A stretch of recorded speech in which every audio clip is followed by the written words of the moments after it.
L'observance, c'est un mot qui désigne le fait de suivre les prescriptions médicales, en particulier le traitement médicamenteux. Ah, bah si vous avez été il y a quelques jours, c'est pas la peine alors. Écoutez, Enfin, c'est je bon. pense pas, enfin, vous me direz. Ouais, je vous y a pas de dirai. souci, Ça marche. Installez-vous. À tout à l'heure. Comme je fais plein de convocations en même temps, je vais vérifier, mais c'est sûr Ouais, que c'est bien étonné, il y a plus ça. Je suis tombée malade à l'âge de 10 ans. Donc j'ai été transportée à l'hôpital de Lyon pour au départ une hépatite. Parce qu'une hépatite, une leucémie, ça ne savait pas. On a cru à une tumeur au cerveau, une leucémie, à une mucoviscidose. Et en fait, c'était, entre guillemets moins grave, la maladie de Wilson. J'ai eu la maladie de Wilson avec une forme tremblante. Je pouvais encore m'habiller, mais en prenant des vêtements sans fermeture, sans boutons, enfin des trucs qu'on enfile facilement. Et puis c'est arrivé au point où je ne pouvais plus prendre une fourchette pour manger, donc je mangeais avec mes doigts. Ou si je trouvais à me faire aider. Ouais. Ça a été ma grande sœur qui a été diagnostiquée en premier parce qu'elle a eu les symptômes neurologiques. Et après ça, ils ont fait le dépistage chez moi et chez ma petite sœur et on a été toutes les trois diagnostiquées avec la maladie de Wilson.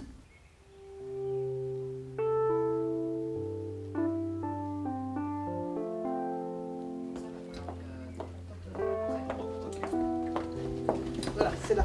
La maladie de Wilson, c'est une maladie rare au cours de laquelle le cuivre va s'accumuler progressivement dans tout l'organisme. Donc le cuivre, on en trouve dans de nombreux aliments, en particulier dans le chocolat, dans les crustacés. Ce cuivre, on l'absorbe, ensuite il passe dans le foie et est éliminé dans la bile et dans les selles. Lorsqu'on a une maladie de Wilson, il manque une petite protéine qu'on appelle l'ATP7B, et qui permet justement au cuivre d'être éliminé du foie vers la bile. De ce fait, le cuivre va s'accumuler dans le foie, créant une maladie du foie.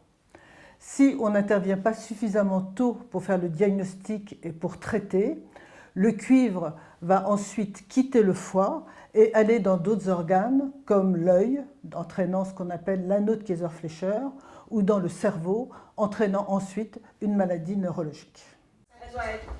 Elle doit être au 32-15, tu as essayé aussi? Et c'est le 32-15, c'est le 5-32-15. Ouais. Ok, salut, ouais. Bonjour. J'ai été diagnostiquée comme asymptomatique. Alors, ça a suffi de commencer un traitement avec le Wilson. C'est à base de zinc. Et là, je continue à prendre le même traitement, mais je prends 2 par jour seulement, parce qu'il y a un souhait de grossesse. Alors, le Trolovol n'a pas un bon goût, donc c'est vraiment dégueulasse si je peux m'exprimer ainsi. Mais par contre, je veux dire, c'est devenu une habitude, comme se laver les dents, comme mettre ses chaussures le matin ou ses chaussettes le matin. Voilà, il faut. Enfin, j'ai pas pris ça comme une contrainte plus forte que celle-ci. Il y a eu des fois où j'ai traîné un peu les pieds pour prendre rendez-vous avec le médecin et puis il n'était pas là, et puis il fallait que j'attende que je reprenne rendez-vous, puis ça répondait pas, enfin voilà. Donc une certaine forme de négligence et puis à un moment donné dire mais finalement ça me casse tellement les pieds, je m'en fous, je vais faire comme si, vraiment c'est complètement inconscient, c'est pas conscientisé heureusement. Je vais faire comme si j'étais comme tout le monde, quoi. J'avais pas besoin de ce médicament. Donc ça m'est arrivé aussi.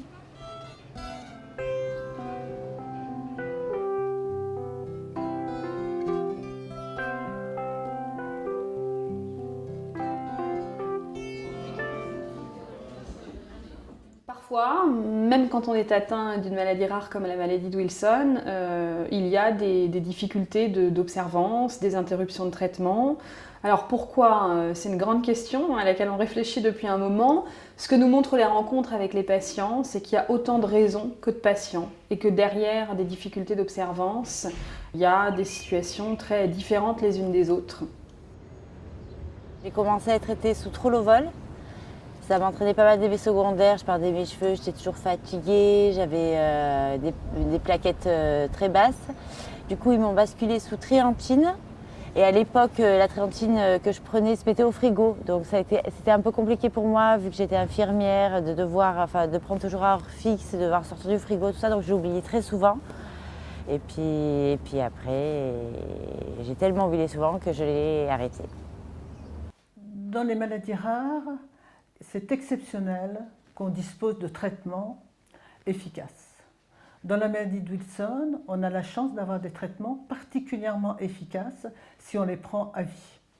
Donc tout d'abord, bien sûr, c'est un régime pauvre en cuivre, donc avec peu de chocolat, peu de crustacés. Et ensuite, il y a deux types de traitements. Des traitements qu'on appelle les chélateurs du cuivre, qui vont attraper le cuivre dans l'organisme et permettre de les éliminer ensuite dans les urines. C'est le Trolovol, c'est la triantine. Et le deuxième type de traitement, ce sont les sels de zinc qui vont empêcher l'absorption du cuivre au niveau du tube digestif. Donc ces traitements sont efficaces, d'autant plus qu'ils sont débutés très tôt, donc il est important de faire le diagnostic tôt, et surtout qu'ils ne sont jamais interrompus pendant toute la vie. Si ces traitements sont interrompus, il y a toujours une réaggravation de la maladie qui survient dans des délais extrêmement variables, qui peuvent être gravissimes. La reprise des traitements est alors inefficace et on est obligé d'avoir recours à des traitements très lourds tels que la greffe hépatique.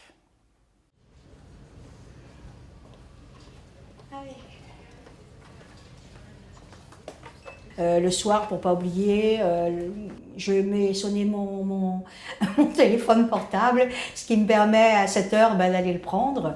Puis au petit déjeuner le matin, c'est pas difficile, je le prends avant le petit déjeuner, j'attends un moment et puis voilà, je le reprends sans problème. Les difficultés que j'ai rencontrées, c'est pas tellement de penser à prendre mon médicament, c'est surtout à aller chercher mon médicament quand j'en avais plus, c'est-à-dire la jonction ordonnance.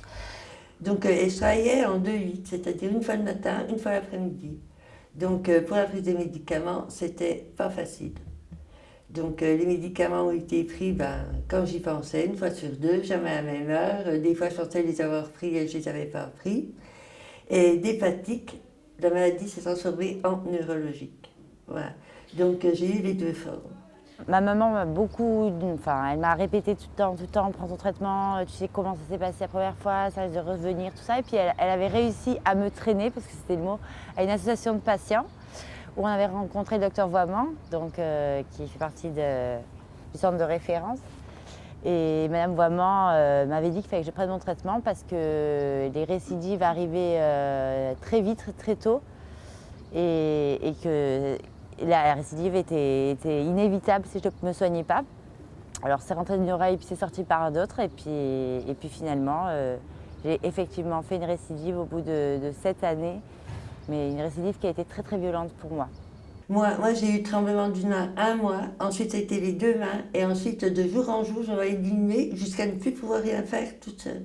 C'est-à-dire être couchée 24 heures sur 24, à ce que ce soit mon mari qui me lave, qui me donne à manger, qui m'essuie les fesses. Vraiment, la dépendance, c'est quelque chose de terrible, de terrible. Et ça a duré 1 an jusqu'à la greffe. Voilà. Et en fait, la récidive que j'ai faite, je l'ai faite sur le plan neurologique. Et ça a été très très handicapant pour moi au quotidien. J'avais des crampes toute la journée, je bavais beaucoup, le jour, la nuit, avec beaucoup de difficultés à m'exprimer, des gestes très saccadés, au point de ne plus pouvoir écrire. Et comme je suis infirmière, j'ai besoin de mes mains et de ma gestuelle quotidienne pour vivre tout simplement. Et j'ai eu des grosses sautes d'humeur avec des réactions incontrôlables, imprévisibles. Concrètement, j'ai vraiment l'impression de devenir folle. Vraiment, je me reconnaissais plus, j'étais incontrôlable. Et puis ma grande sœur, qui se faisait beaucoup de soucis pour moi, a pris le téléphone et a appelé le centre de référence à la Riboisière à Paris. Et j'ai accepté d'aller dans ce centre-là pour me faire aider, parce que je n'y arrivais vraiment plus toute seule et je ne me reconnaissais plus du tout. C'était invivable et pour moi, et pour mes proches, et avant tout pour moi. Et après, la greffe m'a sauvé la vie, en fait. C'est ça. Et c'est important, en fait. On ne se rend pas compte. On ne se rend pas compte, c'est ça. Parce qu'on arrête ce traitement 1 mois. Moi, on va dire que pendant 1 an, je l'ai très mal pris. Et pendant 1 an, tout se passait bien. Jusqu'au jour où, mais là c'est la dégringolade. On descend en enfer, mais on se demande si on va pouvoir remonter un jour. Quelque part, le fait d'avoir rechuté sous une autre forme m'a peut-être sauvé la vie, quelque part. Parce que ça m'a fait prendre conscience qu'il fallait que je me soigne. Et depuis 2008, ma boîte de Wilson, mes comprimés orange fluo me suivent partout. Ce qui est important de dire, c'est que les patients sont les seuls à savoir ce qu'ils vivent. Hein. Quand on n'est pas malade, on ne sait pas ce que c'est d'être atteint d'une maladie rare, de devoir prendre un traitement au quotidien. Donc, bon, personne, en théorie, n'a à juger de ces arrêts de traitement et de la difficulté que ça représente, parce que parfois les patients nous disent, hein, ou d'autres disent, mais c'est une maladie on a la chance que cette maladie se traite, et pourtant parfois le traitement n'est pas pris. On sait que c'est beaucoup plus compliqué que ça. Parfois, les patients eux-mêmes ne comprennent pas pourquoi ils ne se traitent pas bien. Pour tous les nouveaux patients qui sont diagnostiqués, ou même pour ceux qui ont la maladie depuis longtemps et qui ne prennent pas de médicaments, je leur dis, ils n'ont rien à perdre. Le fait de prendre un médicament peut peut-être leur sauver la vie, leur améliorer la vie. C'est le pire ce qui peut arriver. Ben, à ces patients, j'aurais envie de leur dire qu'il faut être conscient qu'on est malade. C'est-à-dire il ne peut pas avoir une tendance à dévaloriser ou à banaliser le fait d'être malade et asymptomatique en plus, parce qu'au bout d'un moment, on se demande si on est vraiment malade. Mais oui, on l'est. On est vraiment malade et il faut prendre soin. Je peux comprendre que, surtout chez ceux qui n'ont pas de signes avant-coureurs, qui n'ont pas que ça peut paraître un peu bizarre d'être obligé de prendre quelque chose alors qu'on n'a rien. Mais je pense qu'il faudrait qu'ils puissent voir aussi ceux qui ont quelque chose vraiment malade et que ça leur donne l'idée que eux aussi, un jour, s'ils ne le prennent pas, ils vont se retrouver comme ça. Alors, je pense que le partage d'expérience, c'est vraiment quelque chose qui peut aider à prendre la décision de prendre soin de soi-même, quoi. Voilà. Se soigner, c'est vivre. C'est tout simplement vivre. C'est vivre bien, c'est avoir une vie normale. Dans mon cas, ça a été vraiment ça. J'ai mis du temps à remonter. Enfin, après 7 ans d'arrêt de traitement, j'ai mis 2 bonnes années avant déjà de voir des bénéfices au niveau de mes examens. Et une fois que les bénéfices ont commencé à être là, ça n'a fait qu'aller de mieux en mieux. Et aujourd'hui, je peux avoir j'ai une vie tout à fait normale. J'ai 2 magnifiques petites filles qui se portent très bien. Et j'ai la vie que j'ai toujours voulu, en ayant mon partenaire Wilson, n'est plus mon ennemi Wilson, avec moi. Et il fait partie de ma vie, de mon quotidien. Et je vis beaucoup, beaucoup mieux. Je suis enfin moi-même depuis que je reprends un traitement et que je suis stabilisée sur le point de vue médical.